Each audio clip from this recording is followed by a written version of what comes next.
लोकसभा चुनाव की सरगर्मियां जोरों पर है और चुनावी दलों के नेता अपनी अपनी पार्टियों के प्रत्याशियों की जीत तय करने के लिए लगातार चुनावी दौरों रोड शो के जरिए मतदाताओं को साधने की जुगत बढ़ा रहे हैं। कांग्रेस जहां इस बार 2 बार की हार के सिलसिले को खत्म कर अपने सहयोगी दलों के सहारे केंद्र की सत्ता में वापसी का सपना देख रही है, वहीं एनडीए गठबंधन की प्रमुख पार्टी भाजपा के शीर्ष नेता और पीएम नरेंद्र मोदी लगातार तीसरी बार अपनी सरकार बनने को लेकर आश्वस्त नजर आ रहे हैं। यही वजह है कि जहां भी वे और उनकी पार्टी के नेता चुनावी सभाएं कर रहे हैं, वहां ज्यादातर एक ही नारे की गूंज है और वो है अब की बार 400 पार।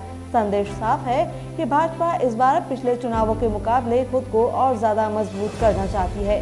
वहीं भाजपा की चुनावी रैलियों में उमड़ रही भीड़ भी यही संकेत दे रही है कि राम मंदिर और यूनिफॉर्म सिविल कोड जैसे मुद्दों के रथ पर सवार भाजपा इस बार भी सरकार में वापसी कर रही है। लेकिन दूसरी तरफ भाजपा के राजकोट से प्रत्याशी और केंद्रीय मंत्री पुरुषोत्तम रूपाला के एक बयान ने पार्टी की मुश्किलों को बढ़ा दिया है। दरअसल पिछले दिनों रूपाला ने राजपूत समुदाय को लेकर एक विवादित टिप्पणी की, जिसके बाद देश भर में राजपूत समाज ने भाजपा के प्रति अपनी नाराजगी जताई है और भाजपा को वोट नहीं देने की शपथ खाई है। खास बात यह है कि राजस्थान, गुजरात, यूपी, हिमाचल प्रदेश, बिहार जैसे कुछ राज्य ऐसे हैं जहां बड़ी संख्या में राजपूत मतदाता रहते हैं। वहीं दूसरी तरफ राजस्थान में भरतपुर और धौलपुर के जाट पहले से ही भाजपा का बायकॉट करने का आंदोलन चला रहे हैं और ऑपरेशन गंगा के तहत यहां के जाट लोगों को भाजपा को वोट नहीं करने की शपथ दिलाई जा रही है। ये मुद्दा चुनावी लिहाज से कितना अहम है, ये इसी से पता चलता है कि हाल ही में जब मुख्यमंत्री भजनलाल शर्मा धौलपुर में चुनावी सभा करने पहुंचे, तो वहां भी उन्होंने अपने संबोधन में जाट आरक्षण पर सरकार की कार्रवाई का जिक्र किया।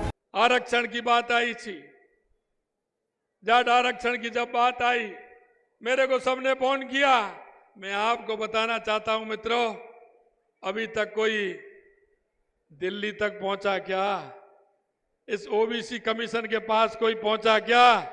मैं आपसे कहना चाहता हूं, जिस दिन मेरा कार्यक्रम तो यहां था कुमेर के अंदर यूनिवर्सिटी में कार्यक्रम था, और मैंने शैलेश जी को उस दिन उन्होंने कहा कि मुझे कार्यक्रम में रहना है या ओबीसी वाली जाट ओबीसी की जो मीटिंग थी उसमें जाना है। मैंने कहा शैलेश जी यहां मैं हूं, आप उस मीटिंग में जाइए, दिल्ली जाइए। मैंने मेरे 3 मंत्रियों की कमेटी बनाई है, शैलेश सिंह जी को भी उस कमेटी में नियुक्त किया है। यह कमेटी पूरी रिपोर्ट देगी और मैं आपको विश्वास दिलाना चाहता हूं, उस दिन भी मैंने यही कहा था कि वहां तक पहुंचे हैं, आगे भी पहुंचेंगे, किसी भी कीमत पर हम उसमें जाकर के कमीशन आयोग में अपनी मजबूती से बात रखेंगे, जो हमको फायदा मिलेगा वो मिल करके रहेगा, यह मैं आपको विश्वास दिलाना चाहता हूं। ऐसे में जानकारों का मानना है कि भाजपा अगर इन दोनों मुद्दों को साधने में फेल रहती है तो राजस्थान में तो भाजपा चुनाव हारेगी ही, दिल्ली की कुर्सी भी भाजपा के हाथ इस बार नहीं आने वाली है।